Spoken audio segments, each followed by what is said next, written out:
অনেক নারী ফেস ঢাকতে চান বলে জাতীয় পরিচয়পত্রে তারা ছবি তুলছেন না এবং তাদের সংখ্যাটা বেশ বড়। প্রশ্ন হলো, তাদের দাবি কি যৌক্তিক নয়? ভাই, এই নিউজটি আমারও চোখে পড়েছে।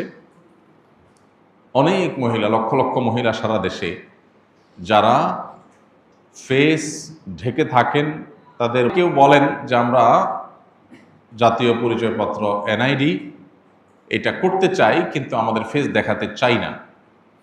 তাহলে এখন তাদেরকে যেটা করা হচ্ছে, আমি যতটুকু জানি, তাদেরকে বলা হচ্ছে ঠিক আছে, না ফেস না দেখাইলে আপনার এনআইডি হবে না। এনআইডি না হওয়ার কারণে তিনি ভোট দিতে পারবেন না। এনআইডি না হওয়ার কারণে তিনি সরকারি অনেক সার্ভিস থেকে বঞ্চিত হবেন, অনেক কাজ তিনি করতে পারবেন না, জমি জমা দলিল প্রমাণ অনেক কিছুতে তিনি ঝামেলায় পড়বেন। তো এই যে একটা ব্যাপার, এই ব্যাপারটা নিয়ে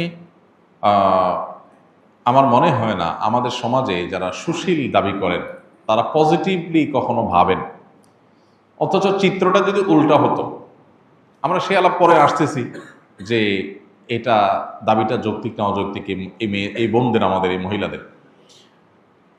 এখানে যদি চিত্রটা উল্টা হতো যে অন্য কোনো সংখ্যালঘু, অন্য কোনো ধর্মের মানুষ যারা সংখ্যায় কম এদেশে, তাদের কারোর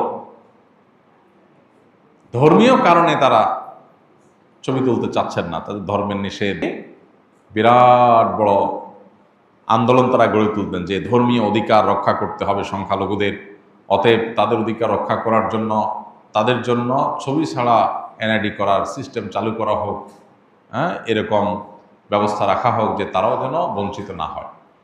তিনি তার ধর্ম পালন করতে চাইবেন, সেটা সেই চাওয়া পূরণ করা উচিত, এটা তার সাংবিধানিক অধিকার। এখন আপনি তাকে বলবেন হয় তুমি এনআইডি কার্ডের ছবি তোলো, এনআইডি কার্ড নাও, আনলে তোমার ধর্ম চর্চা ছাড়ো, আপনি এটা করতে পারেন না। এই অধিকারের কথাটা সেখানে উত্তর, কিন্তু এখন উল্টা তারা মাসআলা বলতেছে। মাসআলা যেখানে আলেমদের বলার কথা, এখন তারা মাসআলা বলতেছে, বলে যে না এনআইডি কার্ডের জন্য ছবি তোলা তো জায়েজ আছে, আপনারা কেন ঝামেলা করেন। ওনারা এখন মুফতি হয়ে গেছে। যারা এখানে মাসআলা দিতে আসছেন, ওনারা আসলে মাসআলা দিতে আসেন নাই, ওনারা মূলত মুসলিম নারীর ধর্মীয় অধিকার, এটা থেকে তাদেরকে বঞ্চিত করতে আসছে। এই মানুষগুলাই সুশীল সাজেন, এটা হলো সবচেয়ে দুঃখজনক বিষয়।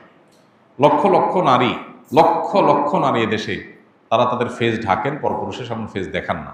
একটা রাষ্ট্র বিশ্বাস থেকে যে কাজটি করেন সেটাকে রেসপেক্ট দেখানো রাষ্ট্রের কর্তব্য। যদি সেটা রাষ্ট্র না করে, তাহলে তাদের ধর্মীয় অধিকার, ধর্মীয় স্বাধীনতা, তাদের ধর্মীয় যে সংস্কৃতি আছে সেটার প্রতি শ্রদ্ধা দেখানো হলো না। এটা ভিন্ন আলাপ যে তাদের এটা কি বাড়াবাড়ি নাকি এটা শরিয়া, এটা কিন্তু কালচার হিসাবে আপনি দেখেন, সংস্কৃতি। এদেশের অনেক লক্ষ লক্ষ মেয়েরা, তারা যুগ যুগ ধরে এই সংস্কৃতি ধারণ করে আসছেন, তারা ফেস ঢাকেন, পরপুরুষ সামনে ফেস দেখান না।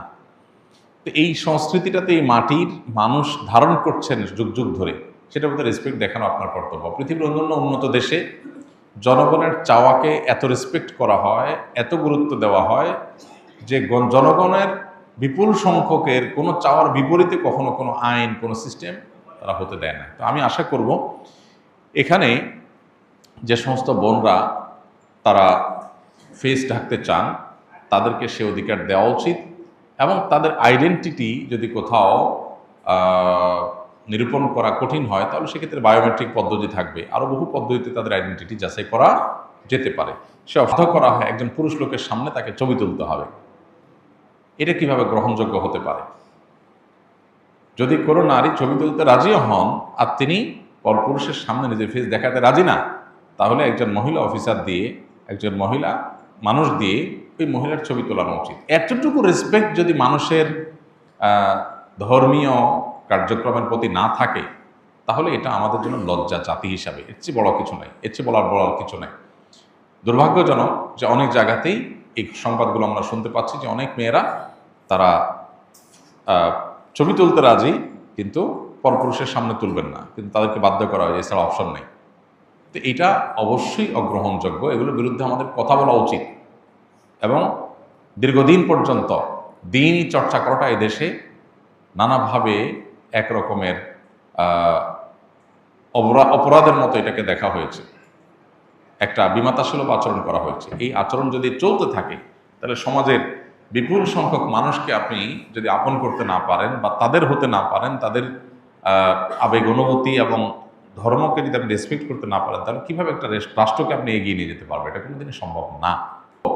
জায়েজ নিয়ে অনেক ওলামাদের মতেই জায়েজ আছে, সেটা আমরা অবশ্যই বলতে পারবো। অনেক ওলামা একরাম বলেছেন আইডেন্টিটির জন্য এটা দরকার হলে নিরুপায় হলে জায়েজ আছে। কিন্তু কেউ যদি না তুলতে চান, না তুলে এই সুবিধা নিতে চান এবং সেই সুবিধা দেওয়ার যদি স্কোপ থাকে, তাহলে তার সেটাকে রেসপেক্ট করতে হবে। এ ব্যাপারে কোনো আলেমের কোনো দ্বিমত নেই। তো আমরা জায়েজ হওয়ার মতটাকে নিয়ে আমাদের সুবিধা মতো মাসআলা নিলাম, আর বোনদের ধর্মীয় অনুভূতিকে আমি রেসপেক্ট করলাম না, এটা জায়েজ নেই। মেয়েদের জন্য ফেস ঢাকাটা এটা পর্দার অংশ, এটাই হলো সারা বিশ্বের বেশিরভাগ ইমামদের মত এবং সমকালীন বিশ্বের সবচেয়ে বেশিরভাগ ইমামদের মত, এবং এটাই হলো সবচেয়ে বেশি নিরাপদ মত। অতএব এই ব্যাপারে কোনো সন্দেহ নেই যে ফেসে যদি আপনি তুলনা করেন তাহলে দেখবেন অনেক কম। উল্লেখযোগ্য যারা আছে, সৌদি আরবের সব ওলামা একরাম প্রায় একমত, বাংলাদেশের সব ওলামা একরাম প্রায় একমত, মিডিল ইস্ট এবং সাবকন্টিনেন্ট যদি প্রায় একমত হয়, আর খুব বেশি থাকে না। এটা একটা গুরুত্বপূর্ণ বিষয়। আমি আশা করব যে তাদের বায়োমেট্রিক উপায়ে বা নানাভাবে তাদের আইডেন্টিটি এটা যদি নিরূপণ করা হয়, তাদেরকে নাগরিকত্বের সুযোগ সুবিধা থেকে বঞ্চিত করা, এটা তাদের অধিকার ক্ষুণ্ণ করা ছাড়া কিছুই নয়।